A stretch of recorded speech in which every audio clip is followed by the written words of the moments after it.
तो आज का प्रॉब्लम हमने जो चूज किया वो ये प्रॉब्लम है। ये प्रॉब्लम आपके एके तयाल से लिया गया है और एके तयाल पे अनसॉल्व प्रॉब्लम है। मेरे ख्याल से 2.9 प्रॉब्लम नंबर है। बेसिकली इस प्रॉब्लम में दिया है कि हमारे पास एक बार है ए बी एक बार है। बार मतलब एक रॉड है जो कि पॉइंट ए पे हिंज है। पॉइंट ए पे इसमें हिंज है।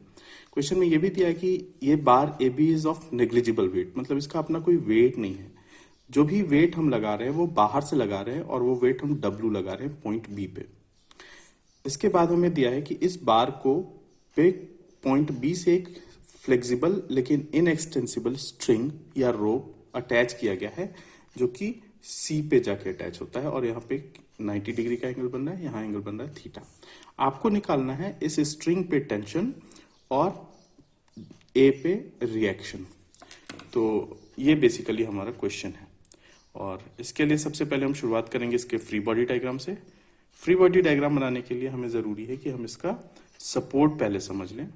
तो इसको अगर थोड़ी देर के लिए हम कंसिडर करें कि सपोज ये स्ट्रिंग जो है ये स्ट्रिंग नहीं होता, सी बी जो केबल है या स्ट्रिंग है, ये स्ट्रिंग अगर नहीं होता तो ये पूरा का पूरा बार हिंज जॉइंट होने की वजह से और इस वेट डब्ल्यू की वजह से नीचे की तरफ ऐसे टिल्ट हो जाता है ना, और हो सकता है कि ये वर्टिकल कंडीशन में आ जाता। तो ये स्ट्रिंग इसको एक सपोर्ट दे रहा है। वो सपोर्ट देने के लिए इस स्ट्रिंग पे जो फोर्स लग रहा है वो फोर्स किधर लग रहा है? ये फोर्स लग रहा है बी से सी की तरफ। तो फोर्स बी से टुवर्ड्स सी अप्लाई हो रहा है। इस फोर्स को हम बोलेंगे टेंशन फोर्स। ये हमारा पहला फोर्स आएगा डायग्राम में, टेंशन फोर्स, जो कि लग रहा है बी से सी की तरफ स्ट्रिंग में। क्योंकि अगर ये फोर्स इस तरफ लग रहा होता तो इसको सपोर्ट नहीं देता बल्कि ये स्ट्रिंग लूज हो जाता। स्ट्रिंग को टाइट रखने के लिए हमें स्ट्रिंग को इस तरफ खींचना पड़ेगा क्योंकि वेट अपने आप इसको बाहर की तरफ खींच रहा है। तो ये टेंशन फोर्स हो गया। दूसरा रिएक्शन आएगा जॉइंट ए पे। अब जॉइंट ए पे चूंकि हिंज जॉइंट है इसलिए जॉइंट ए पे मैंने आपको बताया कि जहां पे भी हिंज सपोर्ट होता है वहां पे दो रिएक्शंस आते हैं, दो म्यूचुअली परपेंडिकुलर रिएक्शंस आते हैं। एक रिएक्शन होता है वर्टिकल डायरेक्शन में और दूसरा रिएक्शन होता है उसी पॉइंट पे हॉरिजॉन्टल डायरेक्शन में। तो ए पे भी दो रिएक्शंस आएंगे। एक रिएक्शन होगा आर ए वाई और दूसरा रिएक्शन होगा आर ए एक्स। तो ये दो रिएक्शंस के साथ यहां पे दो रिएक्शंस आएंगे। तो कुछ इस तरह से इसका फ्री बॉडी डायग्राम बनेगा। अब अगर आप देखोगे तो इस क्वेश्चन में आपके पास total number of unknown forces हो गए 3। एक टेंशन अननोन है, एक आर ए वाई अननोन है, एक आर ए एक्स अननोन है।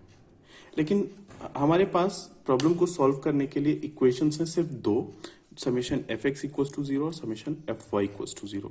तो दो इक्वेशंस के साथ 3 अननोन को सॉल्व कर पाना डिफिकल्ट है। तो इसलिए हम क्या करेंगे, ये जो पॉइंट ए पे जो दो रिएक्शंस हैं आर ए वाई और आर ए एक्स, इन दोनों रिएक्शंस का हम रिजल्टेंट ले लेंगे। क्योंकि क्वेश्चन में ऐसा कहीं पे भी नहीं बोला कि आपको पॉइंट ए पे दो रिएक्शंस निकालने हैं। क्वेश्चन में सिर्फ बोला गया है कि आपको पॉइंट ए पे रिएक्शन कैलकुलेट करना है। तो हम क्या करेंगे, हम अपने सिंप्लिसिटी के लिए यहां पे आर ए एक्स का और आर ए वाई का रिजल्टेंट निकाल लेंगे और इसको हम नाम देंगे आर ए। तो हम जानते हैं कि कंपोजिशन एक मेथड है जिसमें हम दो फोर्स को कंपोज ऑफ करके एक सिंगल फोर्स में कन्वर्ट कर लेते हैं और वो सिंगल फोर्स कहलाता है रिजल्टेंट, बाकी दोनों उसके कंपोनेंट्स कहलाते हैं। तो आर ए वाई कंपोनेंट और आर एक्स कंपोनेंट का रिजल्टेंट आर ए आ गया। अब जैसे इसको हम लोगों ने कंपोज किया है, ये आर ए वाई और आर ए एक्स, ये दो जो कंपोनेंट्स है इनकी अब वैल्यू खत्म हो गई, इनका अब कोई अस्तित्व नहीं है। तो इस तरह से कंपोजिशन करने के बाद अब हमारे डायग्राम में फिर से दो ही फोर्सेस बचेंगे, आर ए और टेंशन टी। अननोन फोर्सेस दो हैं। इन दो अननोन फोर्सेस को सॉल्व करने के लिए दो इक्वेशन हमारे पास काफी हैं। अब सवाल आता है कि ये आर ए का डायरेक्शन क्या होगा। तो ये भी मैंने आपको पहले ही बताया कि अगर कोई बॉडी इक्विलिब्रियम में है और उस पे दो फोर्स एक कॉमन पॉइंट से पास हो रहे हैं तो तीसरे फोर्स के लिए भी जरूरी है कि वो उसी कॉमन पॉइंट से पास हो, तभी वो जाके बॉडी को इक्विलिब्रियम में रख सकता है। तो यहाँ पे हम देख सकते हैं कि W और T ये दोनों ही पॉइंट B से पास हो रहे हैं। इसका मतलब है आर ए के लिए भी कंपलसरी है कि ये पॉइंट बी से ही होके पास हो। तो अगर हम आर ए का लाइन ऑफ एक्शन ड्रॉ करें तो ये इसका लाइन ऑफ एक्शन होगा, तो ये बी से होके गुजरेगा। और इसलिए ये आर ए फोर्स को कई बार एक्सियल फोर्स भी कहते हैं। क्यों? क्योंकि ये बार के एक्सिस के अलोंग होके पास हो रहा है, इसका लाइन ऑफ एक्शन बार के एक्सिस के अलोंग है, तो इसलिए इसको एक्सियल फोर्स भी कहते हैं। तो आपको ध्यान रखना है, क्वेश्चन में कई बार आपसे पूछा जा सकता है calculate the tension in the string and the axial force on the bar और axial force on the cable, sorry axial force on the rod. तो आपको कंफ्यूज नहीं होना है, that axial force mean the reaction at point A. So basically अब हम principle of transmissibility लगा के, ये हमारा फ्री बॉडी डायग्राम हो गया। एक बार मैं फिर से इसको ड्रॉ कर देता हूं, आपके लिए थोड़ा ज्यादा बेटर होगा। तो ये इसका फ्री बॉडी डायग्राम हो गया। इसमें तीन फोर्सेस क्लियरली दिख रहे हैं, आर ए जो कि एक एक्सियल फोर्स है, या फिर ए पे लगने वाला रिएक्शन है जिसको हम लोगों ने प्रिंसिपल ऑफ ट्रांसमिसिबिलिटी के थ्रू पॉइंट बी पे ट्रांसमिट किया है, लोड डब्ल्यू, और ये tension on the cable T. हमें आर बी और सॉरी आर ए और डब्ल्यू, आर ए और टी की वैल्यू निकालनी है। यहाँ पे W का कोई न्यूमेरिकल वैल्यू नहीं दिया है, सिमिलरली थीटा एंगल का भी कोई न्यूमेरिकल वैल्यू नहीं दिया है। इसका मतलब है कि जो हमारा आंसर आएगा वो इन टर्म्स ऑफ W और थीटा आएगा। अब इसके बाद ये प्रॉब्लम एक बहुत ही सिंपल कॉन्करेंट फोर्स सिस्टम का प्रॉब्लम बन जाता है, जिसमें सिर्फ तीन ही फोर्स हैं।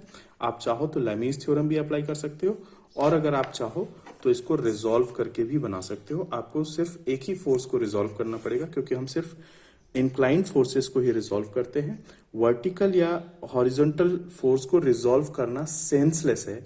इसलिए सेंसलेस है क्योंकि जब हम इंक्लाइंड फोर्स को रिजॉल्व करते हैं तो हम उसको हॉरिजॉन्टल या वर्टिकल कंपोनेंट में कन्वर्ट करते हैं, लेकिन जो फोर्स ऑलरेडी वर्टिकल या हॉरिजॉन्टल है उसको हम किस में कन्वर्ट करेंगे। तो ये एक यूजलेस चीज है कि हम कंसिडर करें वर्टिकल या हॉरिजॉन्टल फोर्स को रिजॉल्व करने के लिए। तो हम सिर्फ रिजॉल्व करेंगे इंक्लाइंड फोर्स आर ए को, और ये रिजॉल्व करने के लिए हमें एंगल चाहिए जो कि हॉरिजॉन्टल से बन रहा है। यहाँ पे एंगल जो दिया है वो आर ए का एंगल है वर्टिकल से। तो सपोज अगर यहाँ हम एक वर्टिकल लाइन ड्रॉ कर लें तो ये एंगल है, ये हमारा थीटा दिया है, तो ये एंगल ऑब्वियसली 90 माइनस थीटा होगा। तो कोई परेशानी नहीं है, इसका वर्टिकल कंपोनेंट हो जाएगा क्या, R a cos theta, horizontal component हो जाएगा आर ए साइन थीटा, और इस तरह से फिर हमारे पास समेशन एफ एक्स और समेशन एफ वाई लगाएंगे, हमें आर ए और टी की वैल्यू मिल जाएगी। मुश्किल से 2 लाइन का इसका सोल्यूशन है। तो मैं उम्मीद करता हूँ कि आप लोग इसका सोल्यूशन बना के मुझे बहुत जल्द भेजोगे।